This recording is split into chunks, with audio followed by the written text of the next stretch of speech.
Every night, the forest outside my window sings an eerie lullaby. It's not the comforting, soothing melody you'd expect from a lullaby.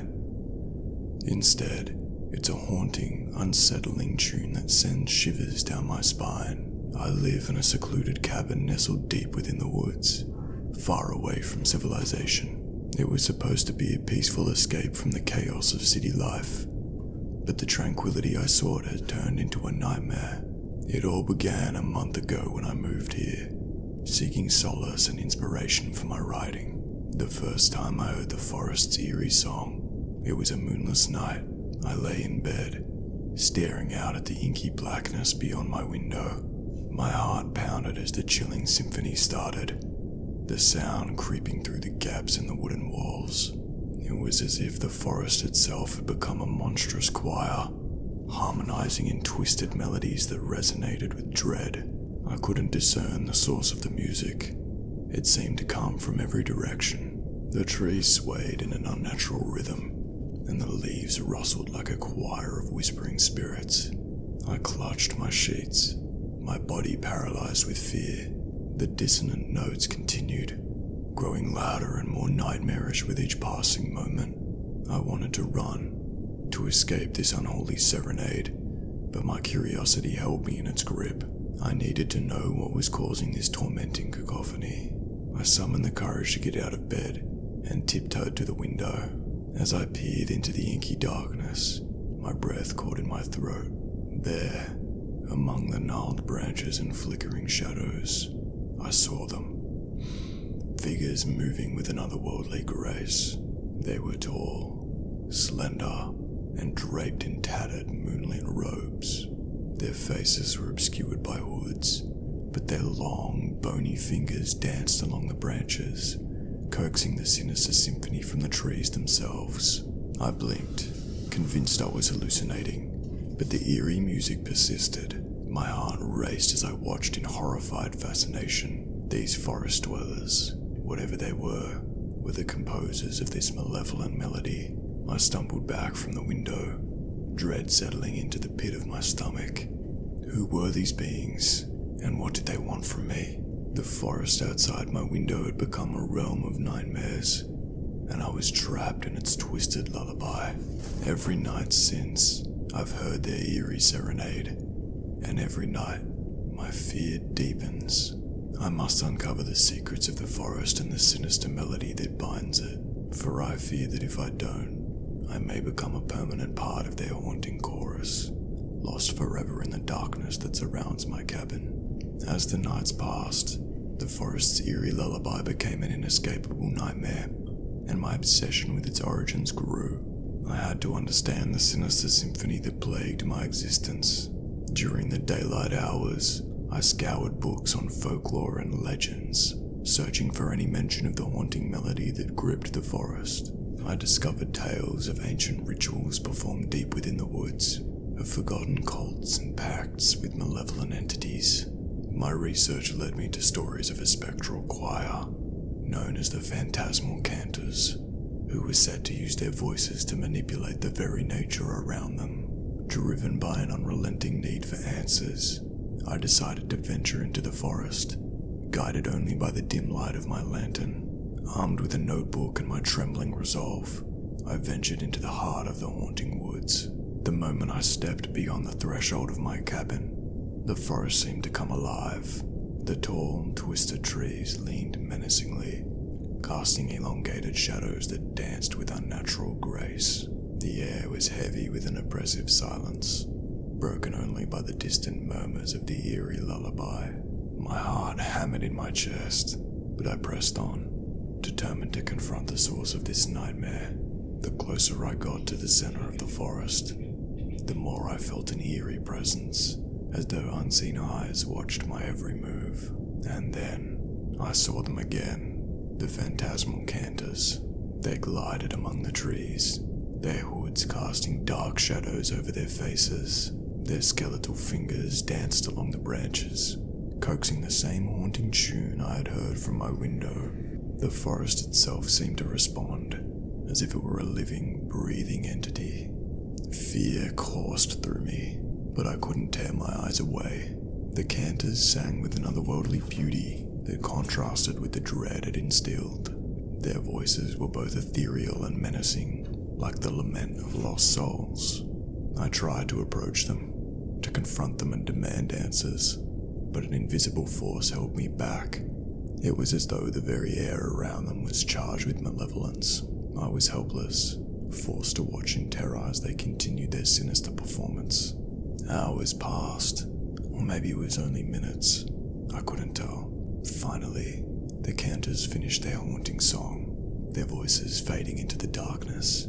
As they retreated deeper into the forest, they turned to me, their hooded faces devoid of expression. I was left with a sense of foreboding, knowing that I had only scratched the surface of the forest's horrifying secrets. I stumbled back to my cabin, my mind reeling from the encounter. The forest had shown me a glimpse of its true nature, and it was far darker and more malevolent than I had ever imagined.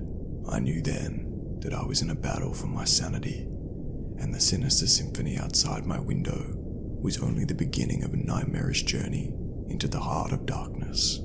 In the darkest hours of the night, the cantors' haunting melody would return, stronger and more insistent than before, beckoning me to delve deeper into the forest's sinister secrets. But I feared that the answers I sought might come at a terrible cost, one that I might not be willing to pay. With each passing night, the forest's haunting melody grew more insistent, a siren's call that threatened to consume my sanity. I couldn't escape the sinister symphony that echoed through the woods, driving me further into the abyss of dread and obsession.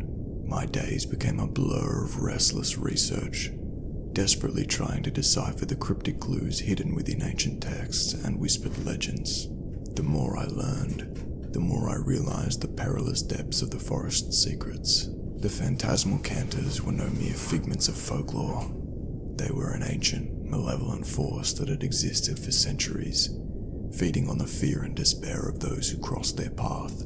I became consumed by a singular purpose: to confront the cantors and break their hold on the forest. Armed with knowledge and a newfound determination, I ventured out once again, deeper into the heart of the haunted woods. The forest had changed since my last visit. The trees were gnarled and twisted, their branches reaching out like skeletal fingers, as though they yearned to ensnare me. The ground seemed to pulse with a malevolent energy, making every step a battle against an unseen force. As I journeyed further into the darkness, the eerie lullaby grew louder, reverberating through the trees like a war cry. I was getting closer to the cantors, and the anticipation weighed heavily on my mind. Finally, I saw them once more, gathered in a small clearing bathed in an eerie, ethereal light. Their voices soared into the night, each note piercing my soul like a dagger. I approached cautiously, my heart pounding with a mixture of dread and determination. But this time, they sensed my presence. The cantors ceased their haunting song and turned to face me, their hooded heads tilting in unison. Their eyes, hidden beneath their hoods, glowed with an unnatural, malevolent light. I could feel their power, an oppressive force that threatened to crush me. "Who are you?" I managed to stammer, my voice trembling. They responded not with words, but with a collective, haunting chorus that echoed in my mind. "We are the keepers of the forest, the guardians of its ancient power. You are an intruder, a trespasser in our realm." I realized then that I had become entangled in a battle of wills, a battle for control over the forest itself. The cantors sought to protect their dominion, and I sought to break free from their sinister grasp. With every ounce of strength I could muster, I raised my voice in defiance, a cacophony of human emotion battling against the cantors' malevolent melody. The forest itself seemed to tremble, torn between two opposing forces. As the standoff intensified, the very ground beneath me began to crack and splinter. Trees writhed and contorted in agony, their leaves turning to ash. It was a battle of willpower, a struggle for dominance over the very essence of the forest. In a final, desperate surge, I summoned every ounce of my determination and unleashed a primal scream that shattered the cantors' control. Their haunting melody faltered, their power waned, and with a deafening cacophony of dissonance, they faded into the darkness, their presence vanquished. The forest was free, but I had paid a terrible price. I had glimpsed the abyss of madness, and it had left its mark on my soul. The sinister symphony that had haunted me for so long was silenced, but the scars it had left would remain forever. As I returned to my cabin, I knew that the woods would never be the same. I had faced a malevolent force beyond human comprehension, and had emerged scarred but victorious. The forest outside my window was no longer a source of terror, but a haunting reminder of the darkness that lurked in the depths of the unknown. Every night, I would listen to the gentle whisper of the wind through the trees, a somber lullaby that held the echoes of the forest's secrets.